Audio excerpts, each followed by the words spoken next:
2 বছরের ভয়াবহ সংঘাতের পর যুদ্ধবিরতি কার্যকর হওয়ার সাথে সাথে গাজায় ফিরতে শুরু করেছেন বাস্তুচ্যুত ফিলিস্তিনিরা। ধ্বংস হয়ে যাওয়া রাস্তা ধরেই বুক ভরা আশা নিয়ে এখনও জন্মভূমির পথে হাজারো ফিলিস্তিনি। এরই মধ্যে অনেকেই ফিরেছেন ঘরে। আরও জানাচ্ছেন রাইহান মুন্সি।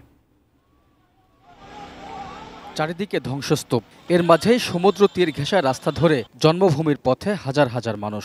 মাসের পর মাস ধরে শরণার্থী শিবিরে আশ্রয় নেয়া ফিলিস্তিনিরা এখন ধীরে ধীরে ফিরছেন নিজেদের ভাঙা ঘরে। যুদ্ধ শুরুর পর উপত্যকার প্রায় 20 লাখ মানুষের মধ্যে বাস্তুচ্যুত হন 17 লাখেরও বেশি। স্বাস্থ্যকর অল টাইম ফ্যামিলি কেক, সব সময় অল টাইম হেলদি লাইফ। বৃহস্পতিবার রাত থেকে সমুদ্র ঘেঁষা আল রশিদ সড়কে অপেক্ষা করছিলেন হাজারো ফিলিস্তিনি। চোখে মুখে শঙ্কা থাকলেও জন্মভূমিতে ফেরার আনন্দে তারা ছিলেন উচ্ছ্বসিত।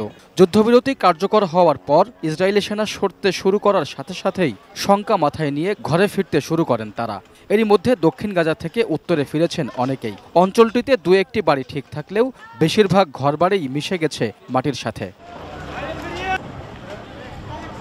সেনা সরে যাওয়ার আগে গাজা সিটির যেসব এলাকায় উদ্ধারকর্মীরা যেতে পারেননি, এখন সেখানে শুরু হয়েছে উদ্ধার অভিযান। এরই মধ্যে গাজা সিটি থেকে কয়েক ঘন্টায় উদ্ধার করা হয় 33টি মরদেহ। ইসরায়েলি সেনারা সরে যাওয়ার পর এসব মরদেহ পড়ে থাকতে দেখা যায় সেখানে। ঘরে ফিরলেও এখনও নিরাপদ নয় পরিস্থিতি। আদৌ সংঘাতের শেষ হবে কিনা তা নিয়ে রয়েছে শঙ্কা। এছাড়া খাবার, পানি, চিকিৎসা না থাকায় দেখা দিচ্ছে নতুন সংকট। তবুও ধ্বংসস্তূপের মাঝে নতুন করে বাঁচার স্বপ্ন দেখছেন গাজার মানুষ। সব মিলিয়ে ফিরে আসা মানুষের সংগ্রাম যেন এক নতুন যুদ্ধের শুরু। Raihan Munshi, desk report, ATN news.